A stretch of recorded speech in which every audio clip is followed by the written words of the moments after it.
day. Welcome to the Cory Morgan Show. Here we are. We're already into August. Summer's half over. Yeah, it just barely got going, it seems to me. But what can you do? Enjoy it while you can, if the weather's good where you are, because it's fleeting. I'm in a grumpier than normal mood today. I'll get into a little more of that later in a bit. Yeah, lots of stuff going on. There always is. Sadly, most of the news usually just doesn't seem to be good. There's good stuff occasionally, but not enough for my liking. For those of you I see Paradoxy checking in, the guys who are watching it live, yeah, use that comment screen. Send comments towards me, towards my guests, ask questions. I mean, I don't necessarily read them all out on here, but I see them all and I appreciate it. Just remember to stay civil with each other. We got lots of time to fight. We got Twitter for that. I'll be talking to a guest in a short while. His name is Paul Coffey. He's a trustee, school trustee in Manitoba, and they've been working hard to cancel him because, well, he's been daring to speak his mind. That's not appropriate in today's world. So it'll be interesting to discuss what's going on out there. I mean, it's kind of an unfortunately common story, but we've got to expose and report on cancel culture, or we will end up canceled ourselves. All right, so let's get going on what one of the things I'm going on about today. And that's one of my favorite fellas, Naheed Nenshi, former mayor of Calgary. And yes, Nenshi has a history in Alberta, and much of it actually isn't very good. He's trying to hide from his own political baggage as he chases the premiership, and he's resorting to lies to do so. Being disingenuous is not new for Nenshi.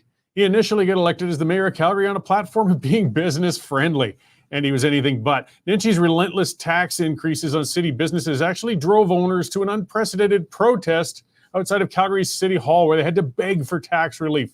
The city was driving them right out of business. Nenshi's frequent departures from the truth have landed him in legal hot water as well. I mean, when Nenshi implied that Calgary businessman and philanthropist Cal Wenzel was an organized crime figure, the resulting lawsuit left Calgarian taxpayers with a legal bill of nearly $300,000 until Nenshi could convince enough friends to pitch in and cover it for him. One of those friends got a good contract, actually. He apologized and retracted the statement, of course, but it was clear, he waited until he was sure he was going to lose that lawsuit. He was obviously going to lose it. And she also shared a bunch of bizarre fabrications about Uber while he was riding in a Lyft car in Boston. He lied and claimed the city of Calgary had tested the security screening of Uber by getting sex offenders through the process. I'm not even sure where he's going to say they came from, what sex offenders are us or something, or maybe he just happens to know a few of them. I don't know. But it was utter BS, and when the video surfaced, it looked like Nenshi was about to get his arse sued again. Uber had been trying for years to get into the city of Calgary, but they've been getting strong resistance from Nenshi, who appear to be pretty beholden to the Calgary's taxi cartels. But then when Uber was about to sue the mayor, Uber was suddenly approved as a service in the city, and the talk of the lawsuit dropped. Funny how negotiations change when you're about to be sued into oblivion. Now, though, Nenshi's taken to lying about himself. Well, it is one of his favorite subjects, I guess. Nenshi's biggest personal legacy and vanity project during his time as mayor is the LRT expansion called the Green Line. The problem is the Green Line has turned into an utter debacle. The size of the project is shrunken to a small fraction of what the original scope was, but the price tag has risen from $4.5 billion to $6 billion. And meanwhile, they've pissed away $1.5 billion into it. Not an inch of track has been laid yet. At this rate, it's going to be another decade before the Green Line ever gets out of the city's downtown, and the cost will probably double or triple by then. It's an unmitigated disaster. Nenshi's trying to distance himself from this mess by making his own historical revisionism going on. In 2015, Jason Kenney was a member of parliament, and he announced $1.5 billion federal dollars for the Green Line. Nenshi at that time said the construction would begin in 2017 and be completed by 2024. Yeah, that's Nenshi's words. Now Nenshi's claiming, he didn't say anything like that, and that the funding was unexpected in 2015, and that's what led to the delays in the construction. He was actually blaming the feds for the delays in the construction because the feds gave him money. There's some sweet logic for you, isn't it? The province kicked in another $1.5 billion as well, by the way. Despite having all that money to play with, nothing got done under Nenshi's management. And while he's trying to blame other levels of government for the mess, it's simply BS. Jason Kenney didn't beat around the bush on Nenshi's claims. He said, this is a broader problem Naheed has. He just makes stuff up. I think people call it gaslighting. Nenshi will say whatever he thinks he needs to say and pretend to be whatever he thinks he needs to be if he thinks it'll bring him closer to power. He lies without hesitation and refuses to take responsibility for anything that happened or didn't happen during his decade as a Calgary's mayor. Nenshi is a known quantity to Calgarian voters. Unfortunately for him, he's known for massive tax hikes, a dysfunctional city council, millions spent on a failed vanity Olympic bid, a downtown with massive commercial vacancy that's overrun with addicts, and a Green Line project that may prove to be the biggest municipal boondoggle in Canadian history. Instead of trying to explain or wear his legacy, Nenshi's trying to lie his way out of it. He's counting on the short memory of voters to try and win his way into the premiership of Alberta. Let's make sure we don't let Albertans forget what Nenshi's tenure as mayor was like. It reflects how well he would govern if he were to become the premier. Either way, that's what's got me going on Nenshi today. Let's see what else is going on the news. We've got Dave Naylor in studio to check in. How's it going, Dave? It's going well, Cory. You should start saying what you really mean. Well, I try to sugarcoat it, Yeah, no kidding. Holy cow. Hey, big storm the other day. Any damage in the compound? On our way, no. Just lots of terrified dogs and wet ground. But no, Prentice didn't get it too badly. My daughter lives down near Vulcan, and her brand new Honda Civic now looks like a big red golf ball. Yeah, the hail. So many dimples. Brutal. And it's just awful. Well, that's Alberta for you. Yeah, as you say, lots of stuff going on in the news. We're leading off with a story about from my homeland, actually, United Kingdom. Canada has issued a travel warning to all places of England. This is because rioting that has followed the murder of those 3 girls down in Southend. So ugly scenes up in England, and they're expecting lots more riots today. Kind of a funny one, in my opinion. Air Canada, they always, they can't get a plane to arrive on time. They now want to run a high-speed train service between Quebec and Windsor. And you know how we have no high-speed trains at the moment in Canada. We're sadly falling behind, and if Air Canada runs it, they're guaranteed to lose your luggage. So good luck to them. Still a developing story out of Rocky View County, east of Calgary. A tragic scene yesterday in which a Rocky View County worker by the name of Colin Howe was gunned down and shot. Fortis worker was wounded in the attack. Big RCMP manhunt for several hours. RCMP still haven't released any details on what really happened. I'm not going to steal your thunder because I know you got lots more to say. I'll have a lot to say on that later on. Yeah. The internet is certainly ablaze with rumors. I don't know if you saw the video yesterday of the anti-Israeli protesters in Toronto. They were trying to block, I think actually you tweeted it, they were trying to block, and a driver down there was having none of it and sort of didn't run them over, but brushed by them. And the driver was charged, or not charged yet. He's been arrested, charges to follow. And of course, none of these idiots blocking the highways were charged at all. Got an interesting story on some poor guy in Fort McMurray. Remember during the COVID mask mandate, you couldn't go anywhere without a mask. So this guy is is battling cancer, and he had to go to a doctor's appointment in Calgary. And he got a note from his doctor saying he cannot wear a mask because he's got breathing difficulties. Despite that, WestJet said, no, you're not coming on board unless you wear the mask. So he was forced to drive 740 kilometers to visit his doctor. So he sued for $40,000, and the tribunal tossed it out saying Air Canada has to do what they has to do. And big news this afternoon, Cory, bigger than the rumble in the jungle. It's the Paris punch-up. A punch-up in Paris, and where the Algerian female boxer with incredibly leaning male chromosomes will no doubt pummel another hapless woman in certain victory and claim the gold medal. Is probably rightfully somebody else's. Well, I hope nobody gets hit in the balls in that match. No, it's a big controversy, and she is technically a woman, but she's got an unfair advantage because she's got all these male chromosomes. I think our Olympic reporter Jen Hodgson was saying something like 180% more powerful because of these chromosomes. So it's unfair, right? It just truly is. So you have some sympathy for the Algerian, but not a lot as she pummels the victims. It's been an odd case. I mean, this shows where the world's become, though, where it even is in question than whether or not this was born a man or not, or if it's an unusual condition or something like that. Like 10 years ago, we would have assumed it's an unusual condition because you never would have thought that somebody potentially male might enter a female sport. But no, and it initially came out, initial reports had her as transgendered. Which were not wrong. She's got all her lady bits, so to speak, and just has this incredible male advantage.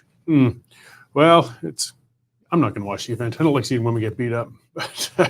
You got to cheer for the underdog. Yeah, right? I guess so. All right. Well, Thanks for the update, Dave. And I'll talk to you after the show. Maybe we'll finally have an update on what the hell's going on with the murderers on the loose in Alberta right now. I know you got more to say about that later. Oh, yes, I certainly will.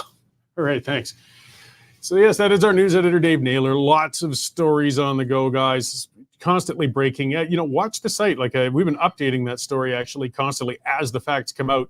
Social media has been giving us a lot of the facts on what's been happening in Alberta because the RCMP won't.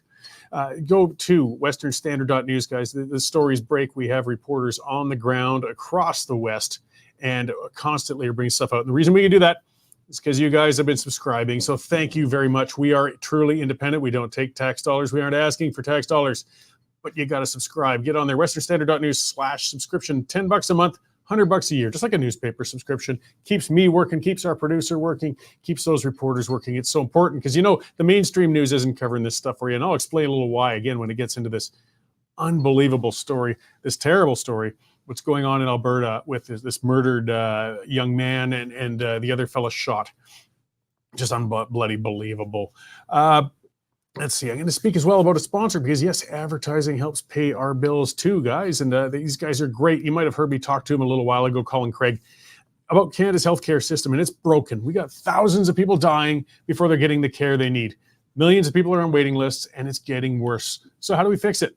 Secondstreet.org's brand new documentary, Health Reform Now, has the answers. Head to healthreformnow.ca and watch the full documentary. It's free. It's only 40 minutes, guys. It is a good watch. It doesn't just point out problems, which is kind of my specialty. It points out solutions, which is very important.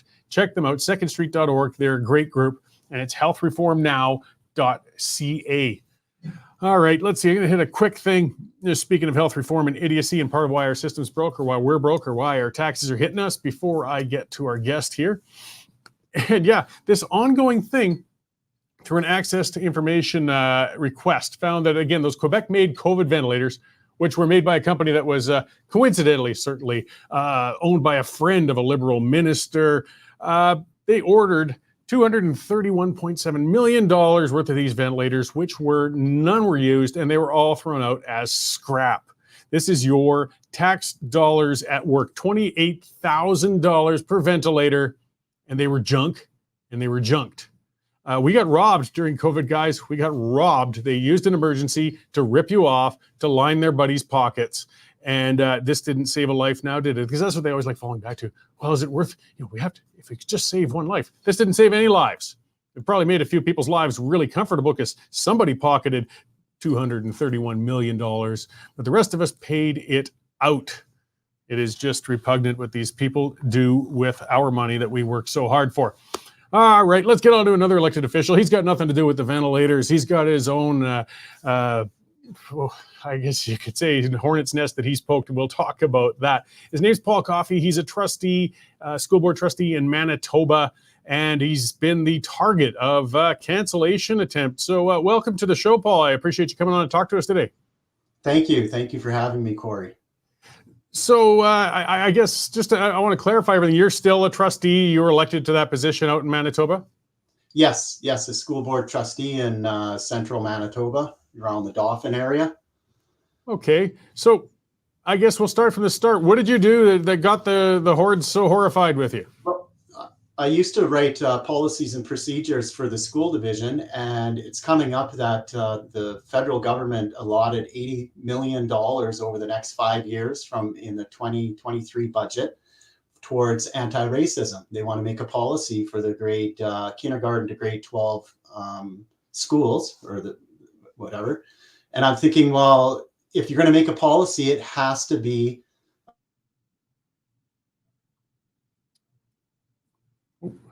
Looks like you might be freezing a little bit there, Paul.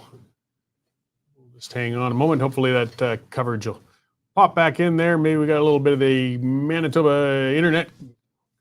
Hopefully it's not on our end this time. I'll go on a little more, as Paul's connection catches up. He had spoken quite bluntly. He is of some Indigenous background, and he said some of the things we've heard from some other people. I mean, we can agree or disagree on it, but he'd said, that the residential schools weren't necessarily all bad. He questioned the narrative of it. He questions some of the terminology. He refers to, I mean, I admit it's hard to keep up. He used a term that most people stopped using when I was younger for First Nations people, Indigenous people, whatever it might be. I was kind of raised to call people natives. He used the term Indian.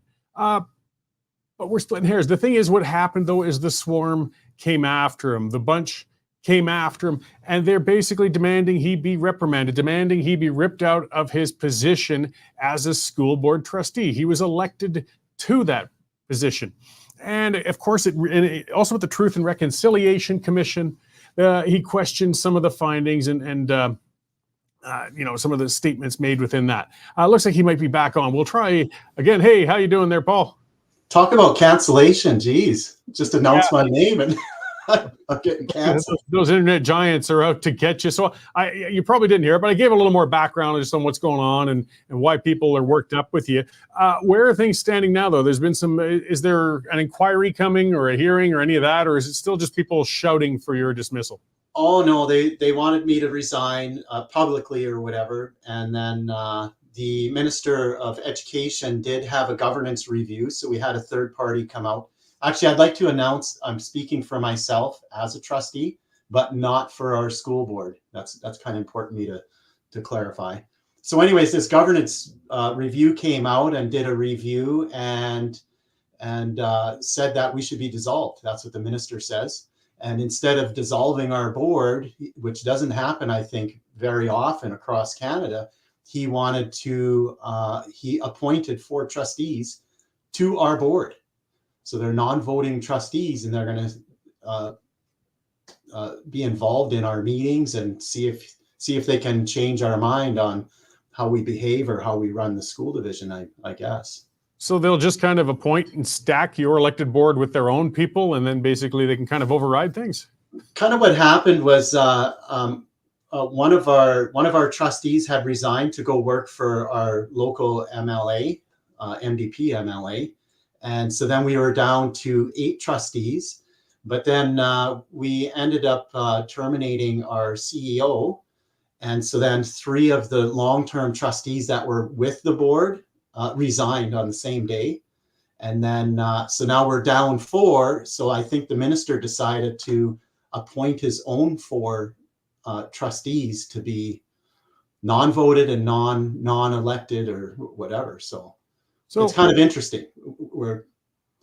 And it's fair enough that you point out, you're just one of the bunch. It doesn't mean you're setting policy or you're speaking for them. I mean, that's the point of having multiple trustees. You would hope that you get some diversity of view. What, though, compelled you then to delve into questioning some of the findings or statements in the Truth and Reconciliation Commission or some of the residential school theories, I guess you could say? Okay, so with the anti-racism, so who couldn't argue against that?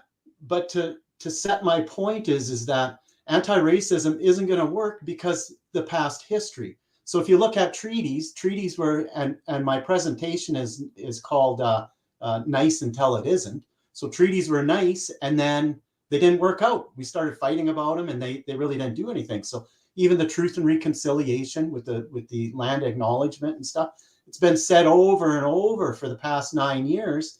It's starting to cause more division than actual reconciliation. So same with the inclusiveness. So in our schools, we have a rainbow sign at each office.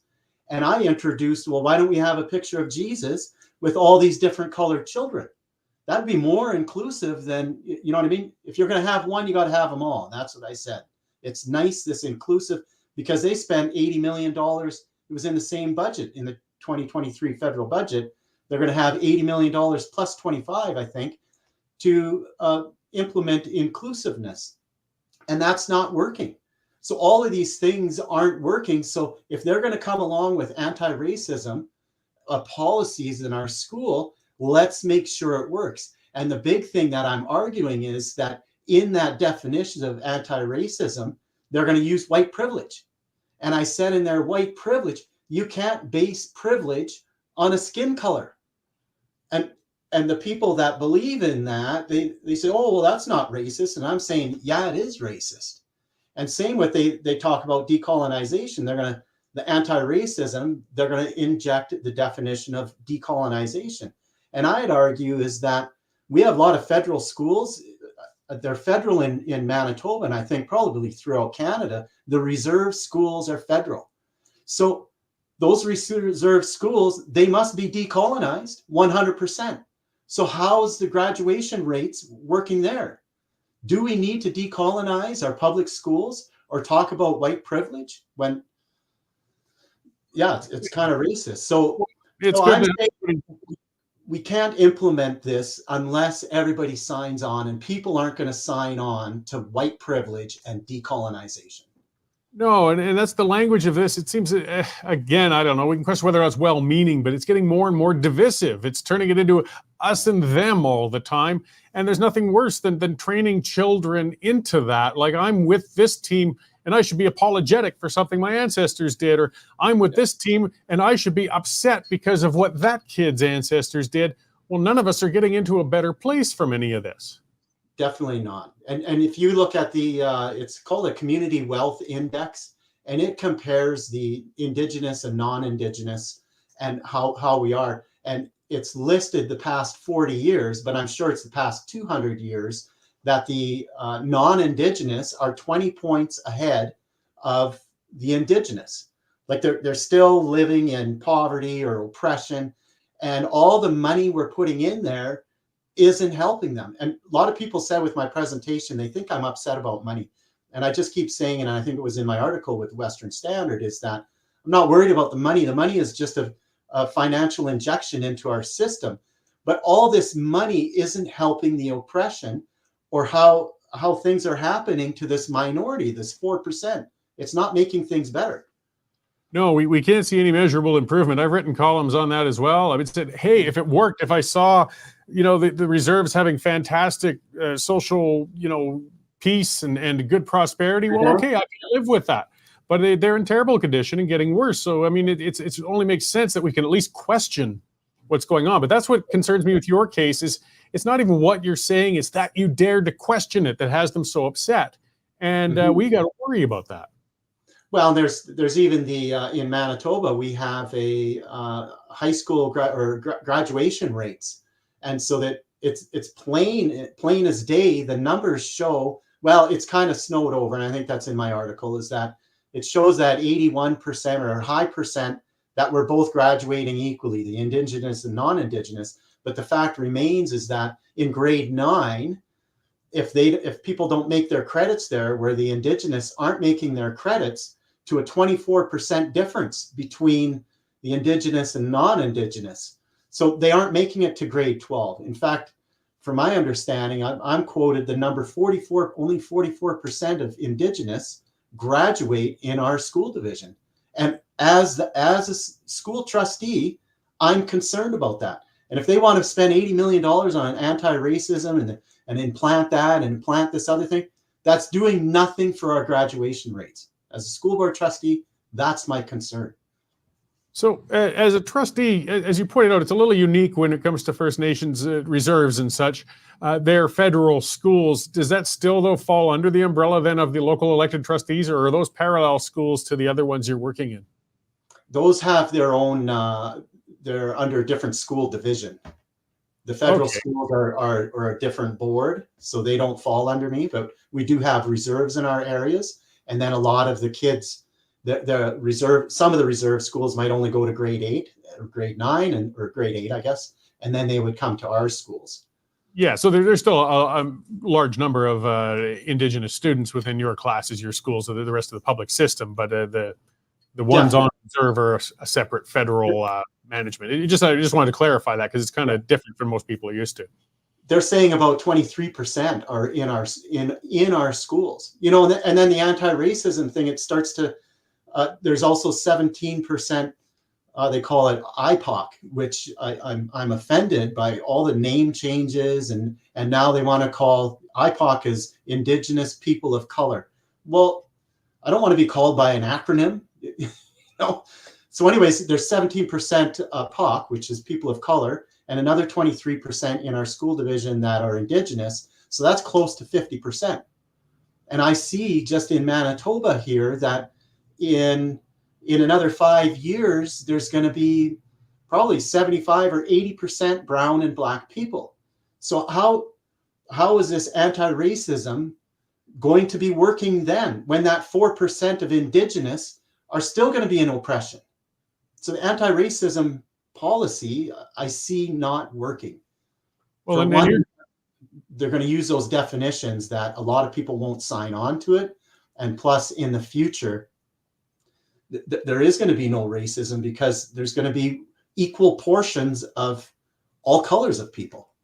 yeah, well, and your job is to kind of give a high level view of the education. I mean, you're not prescriptive. You don't deal with, straight into the curriculum or things like that. You're just kind of an elected oversight on the education system. And even if you have different views, I mean, everybody's intention theoretically is to make as good a system for everybody as possible.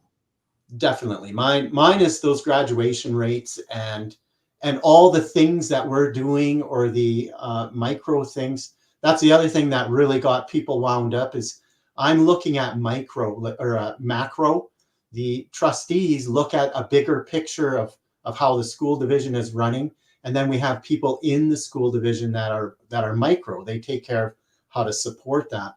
And they believe the things I was saying was really picking on what they're doing. And that's not it at all. I'm looking at the provincial implementation of a policy that needs to work. Who could be against anti-racism? Well, if you make a good policy, but it's going to be hijacked by these definitions that nobody's going to sign on to. So why do it? It's not going to improve our graduation rates.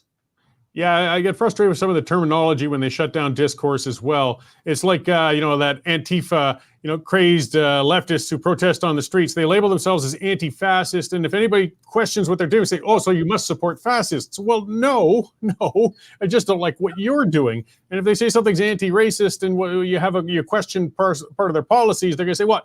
Does that mean you're pro-racist? I mean, that's the game that's played, unfortunately. Yeah, well, I picture that it's all, and I'm Indian, and I think it's in my article. If people want to go to Western Standard, I have an article there. But I am Indian, and my grandma went to residential school, my dad went to residential school, and I went to a little bit of day school. So what I picture is that these initiatives are kind of latched on to this oppressed group, 4% in Canada. And if you say anything against it, like the inclusion or the inclusion was put out there to include the Indians or that Indigenous. But if you say anything against the inclusion, and you know darn well that that's been hijacked, if you say anything against it, then you're against the Indians. You're against it, blah, blah, blah. And same with the anti-racism. It's going to turn out, if you say anything, and maybe kind of like I am, it's turned into an Indigenous thing, because I'm a bad guy. I'm a racist and I'm hateful. And yeah, it's not. Well, it's hard to keep up with the words, generation by generation. It's the intent that matters, not the term. But the time passed quickly. So are you going to you're going to be running for election again then sometime soon, or is it a while yet? It's another 2 years. So we have a by-election this fall, and hopefully we'll get four trustees on there. Sometimes I think with all this activity, maybe there'll be a lot of people wanting to be nominated or get nominated. So yeah, and then we'll have a full board of 9, and I'm not too sure what'll happen to those appointed board members, but we'll see how we work around that.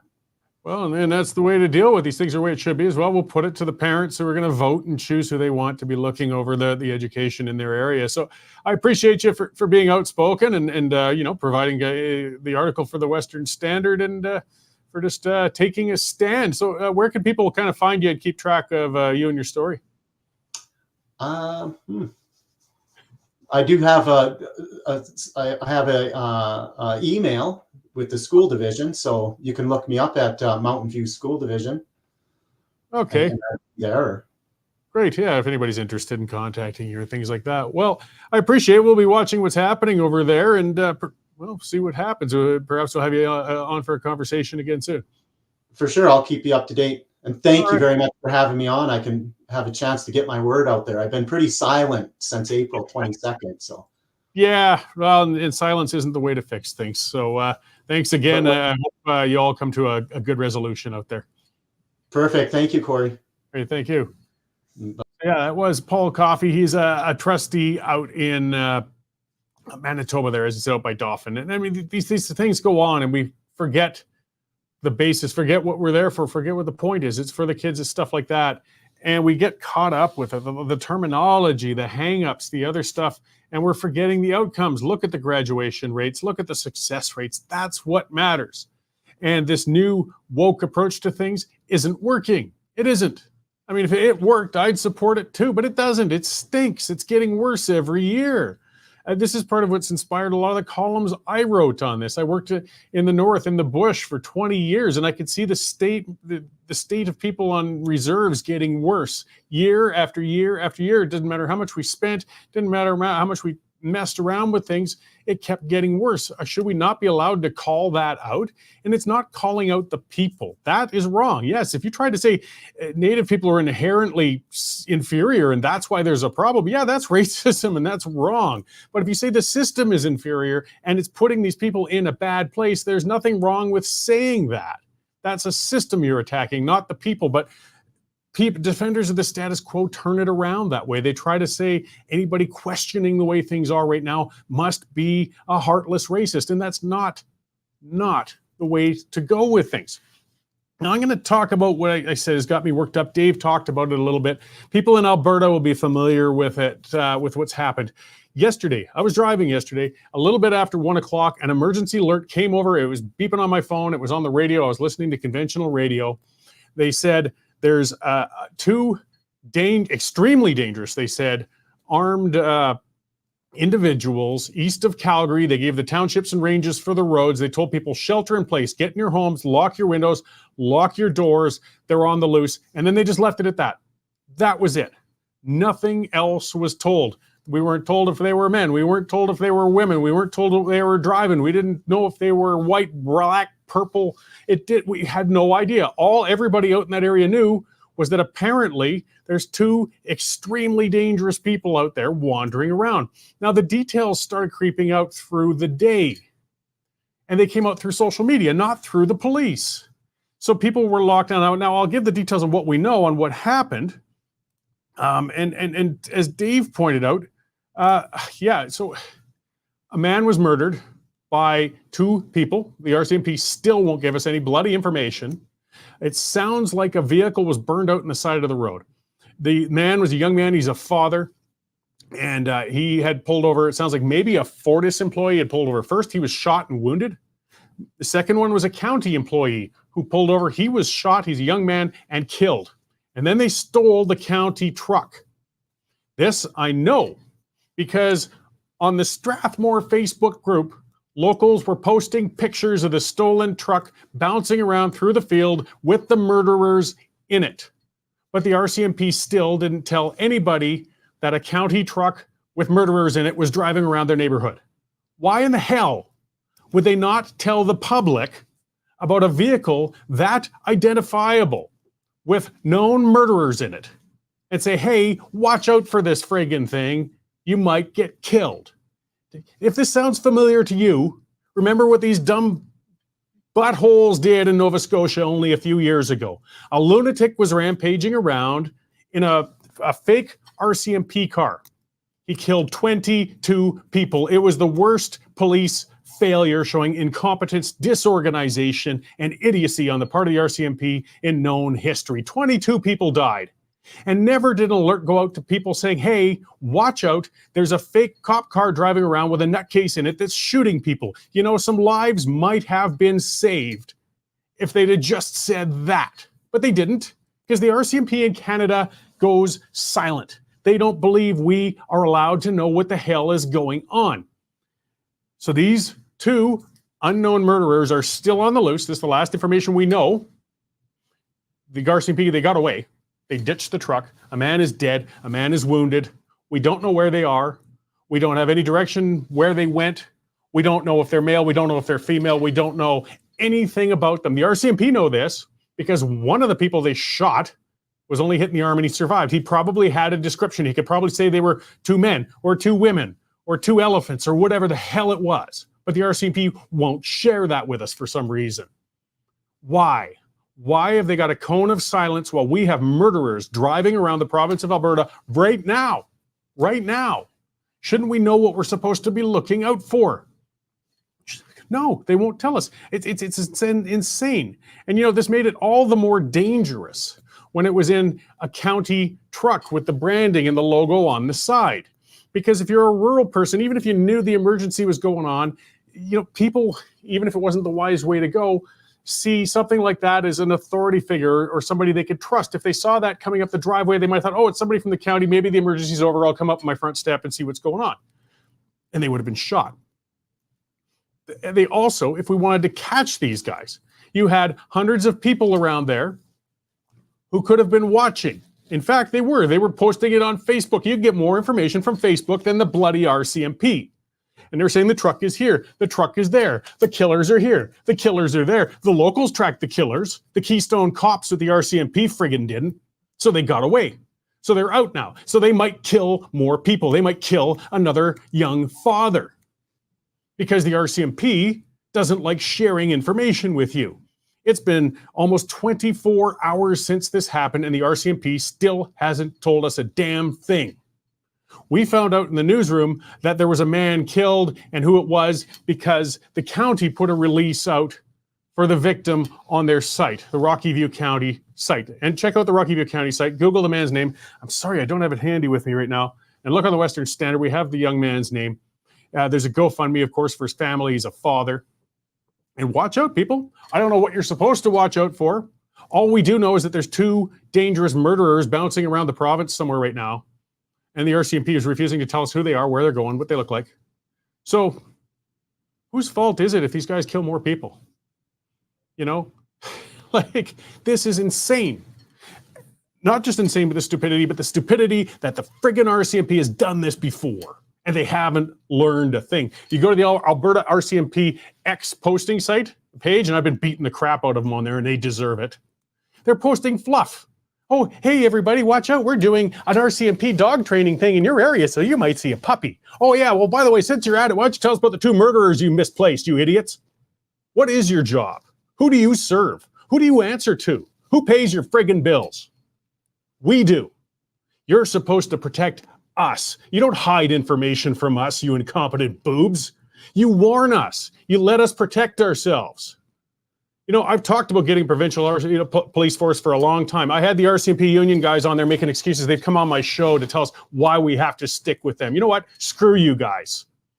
Hey, we could screw up and make a bad provincial force. So we better make a better force than them when we bring in a provincial one. But I really see nothing to lose in dumping the RCMP right now. So either way, let's hope that these incompetent boobs manage to catch the murderers wherever they are and stop them before they kill another young father. There's 4.5 million Albertans who would love to lend their eyes to it and help find these murderers. They're walking the streets in every corner of this province, but they need to know what they're looking for. And the RCMP won't tell us. Why? Why? There's no excuse. It's just disgusting. I'm disgusted with you. I speak of the RCMP, not disgusted with you guys, the viewers. But what the hell is going on? What is the matter with you guys? 24 hours later. And so what is this telling me? I'll tell you what it's telling me. It's telling me, go to social media to get your news about crime. Screw the RCMP. They won't give you good information anyways. And they won't protect you. This is one of the posts from that Strathmore site, actually, as a matter of fact. This is what somebody posted after they had all the discussion between all the people living out in that area discussing where these killers were, while the RCMP, I don't know what they're doing, playing a game of strip poker or something, whilst they got away. This guy says, so the best thing everyone can do at this point is arm yourself and do whatever's necessary to protect yourselves and your family. The RCMP just gave up. They've failed the Strathmore area more than once, and honestly, we the people should end this quite simply. I'd be locked and loaded and sighted in. You know what? He's right. You might as well protect yourself. The worst thing is, unfortunately, not everybody's trained for that sort of thing, so it might lead to another accident. But what else are you supposed to do? The RCMP, these Keystone idiots, these Clouseau-esque clowns, aren't keeping you safe, and they should get the hell out of Alberta. All right, that's enough out of me. I'll get on to something a little lighter, somebody I love. Cyclists. So we've got Shaun Polczer. He's out in Priddis at the Water's Edge pub, and he's been speaking to the owner out there. Let's bring him in and see what's going on out that way. Hey, Shaun, how's it going? It's going good, Cory. How are you? I'm a little worked up. Yeah, I noticed, but in a good way, righteously so. Well, I hope something good or kind of eventually a resolution comes to this. So what are you doing in the bar I used to own? In the bar you used to own, well, I'm ordering the chili, which happens to be amazing. It comes in a little cast iron pan with a garlic toast, and it's highly recommended. But actually, I'm working on a story about the war of wheels that's going on out here in Prentice. It came as a result of some of your posts on Twitter about the cyclists that are coming in from the city, attracted obviously to the natural beauty of the community here, and the good hometown local vibes, and maybe even the chili. But it's creating a bit of tension with the locals in terms of some of the parking, and maybe just kind of loving the place to death, kind of like what we hear about happening in Europe. Oh yeah, I mean, I enjoy my place out in Prentice, but suddenly on a nice weekend morning, these spandex-laden locusts just descend on our area and block the roads. And well, you'll write a lot about it in the story and some of the reasons locals have kind of hit the end of their rope out that way with them. Well, I've only seen one so far today. It's been raining, and so this guy's a diehard, right? When he's out there pedaling in the rain. But yeah, I've only seen one so far today. There's a few of them in the winter as well, but we're in cyclist prime time once it gets nice out. So all right, since I got you, what you're our energy and business writer. What have you got on the go? Well, I had a really good one today. So Suncor came out with its annual, second quarter earnings. Production averaged about 800,000 barrels in the first half, which is cracking, for the world's largest oil sands producer. And they're doing what they're supposed to be doing, which is producing oil and gas. So a year ago, the CEO got into a bit of a pickle when he sold off all the renewable assets and, decided that they weren't going to be a part of the so-called energy transition. And they were going to focus on going back to what they do best, which is producing oil and gas. So in the year since Rich Kruger made those comments, he was hauled up in front of a Commons committee and accused of burning down half of Alberta, with wildfires. The stock's up almost 30%, and it's up about 6% today. So it's, we've heard all these stories of these companies, going woke and going broke, and Suncor is not one of them, pleased to say. Well, an oil company daring to be an oil company, the gall of them. Who would have thunk? Exactly. Do you think this might lead to a bit of a trend with other energy companies? I mean, just quitting, they might just stop apologizing and being who they are? Hopefully. I think that would be a good start. I mean, this kind of leads into my second story, which is about Bill C-59. So Suncor is also a member of this Pathways Alliance that have been, so C-59, in case you don't know, is the Greenwashing Act. These companies where they're not allowed to promote the environmental benefits of their products, without proving them. And so it's mostly aimed at oil companies, but some people say, Dawn soap, they advertise that they clean the ducks, right? Or,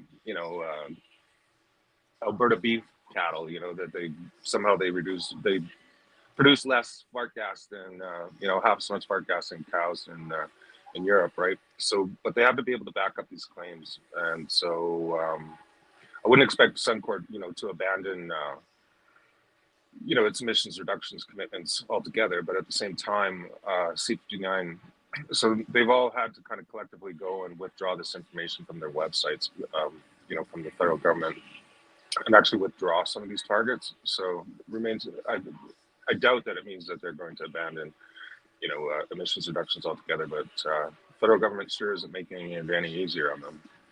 If you're not going to get credit for it, there's really not much sense in pushing it anyways. What's the business case? Yeah. All right. Well, it's interesting stuff. I'm still happy to see them kind of showing some courage on their part. So I'll let you get back to that chili there. Say hi to Tom and Brenda for me then. And I sure will. See you when you get back to the newsroom. I don't know if the place looks any different than when you were here. It looks maybe they took it up a notch.